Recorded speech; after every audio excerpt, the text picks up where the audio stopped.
السلام علیکم دوستو، میں ہوں حمزہ احمد صدیقی اور آپ دیکھ رہے ہیں وصل یار۔ تو دوستو، آج ہم بات کرنے والے ہیں جنگ بدر کے کچھ اہم واقعات کی، جیسے اس جنگ ہونے کی کیا وجہ تھی،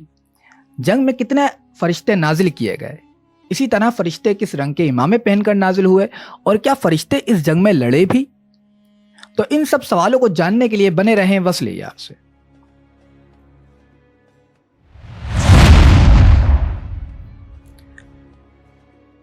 رجب 2 ہجری میں حضرت محمد صلی اللہ علیہ وسلم نے عبداللہ بن جہش کی قیادت میں 12 آدمیوں کے گروہ کو اس غرض سے بھیجا کہ وہ قریش کے تجارتی قافلوں کی خبر لیں یا ان پر نظر رکھیں، کیونکہ جس راستے سے قریش کے قافلے شام سے آتے جاتے تھے وہ مدینہ کی زد میں آتا تھا، اور اسی راستے سے تجارت کر کے اہل مکہ سالانہ لاکھوں کماتے تھے۔ لیکن نبی کریم صلی اللہ علیہ وسلم کے بھیجے ہوئے قافلہ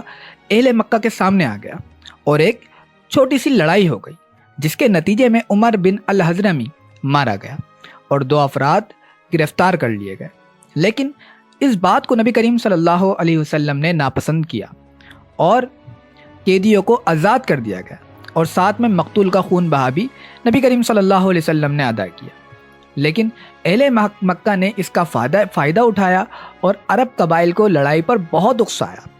اور مدینہ پر حملہ کرنے کا منصوبہ بنایا، جس کے نتیجے میں ایک تجارتی قافلہ تشکیل دیا گیا، جس کو ابو سفیان کی سربراہی میں شام بھیجا گیا، اور اس قافلے کو مکہ کے ہر فرد نے لڑائی کی وجہ سے پیسے دیے،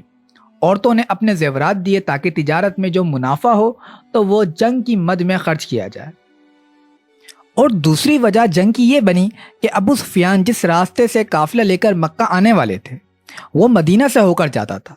تو آپ کو ڈر تھا کہ اس قافلے پر کہیں مسلمان حملہ نہ کر دیں۔ اس وجہ سے آپ نے ایک شخص مکہ بھیجا تاکہ وہ مدد لے کر آ سکے، اور خود سمندری راستے سے مکہ روانہ ہوئے، اور جس الچی کو آپ نے مکہ بھیجا تھا اس نے مکہ پہنچ کر واویلا کر دیا کہ مدینہ والوں نے قافلہ لوٹ لیا ہے،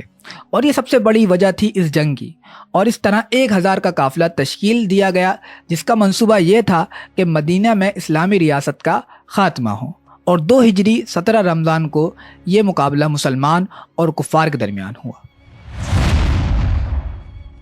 قرآن کی آیت میں اگر غور کریں تو معلوم ہوگا کہ اللہ تعالیٰ نے پہلے حضرت محمد صلی اللہ علیہ وسلم سے 3000 پھر 5000 فرشتوں کی مدد کا وعدہ فرمایا، اور ایک آیت میں اللہ تعالیٰ نے 1000 فرشتوں کا ذکر کیا ہے، یعنی آیت میں مختلف فرشتوں کی تعداد بیان کی گئی ہے، لیکن اگر اس میں ہم تطبیق کریں تو معلوم ہوگا کہ پہلے 1000 اور پھر 3000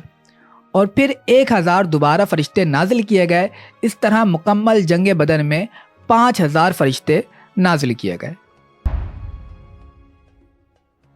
روایت میں اختلاف ہے کہ فرشتے لڑے ہیں اس جنگ میں یا نہیں، لیکن اگر اسی بات کو عقل کے ترازو پر تولیں تو معلوم ہوگا کہ جنگ بدر میں فرشتے مسلمانوں کے حوصلہ افزائی کے لیے نازل ہوئے، نہ کہ جنگ کرنے کے لیے، جبکہ دیکھا جائے تو پوری روئے زمین کو برباد کرنے کے لیے ایک فرشتہ ہی کافی ہے، جسے قوم لوط کے 4 شیروں کو حضرت جبریل علیہ السلام نے اپنے ایک پر آسمان سے اٹھا کر زمین پر لا پھینکا، جس سے قوم لوط پوری کی پوری تباہ ہو گئی۔ تو 1000 کفار کے لیے ایک فرشتہ ہی کافی تھا، تو اللہ تعالیٰ نے 5000 فرشتے کیوں نازل کیے؟ اور اگر یہ بات مان بھی لی جائے کہ فرشتے جنگ میں مسلمانوں کے ساتھ لڑے ہیں، تو ذرا غور کریں کہ اہل مکہ کی جانب سے صرف 70 افراد مارے گئے تھے، جس میں 36 افراد مولا علی نے اکیلے ہی مارے تھے۔ تو کیا 5000 کی تعداد میں نازل ہوئے فرشتوں نے 34 کفار مارے؟ جس کو عقل ہرگز تسلیم نہیں کرتی۔ اور جبکہ ایسا بھی نہیں، کیونکہ جن صحابہ نے جس افراد کو واصل جہنم کیا،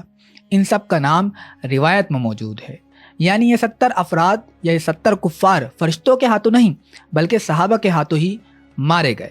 فرشتے اس جنگ میں صرف مسلمانوں کی حوصلہ افزائی کے لیے نازل ہوئے۔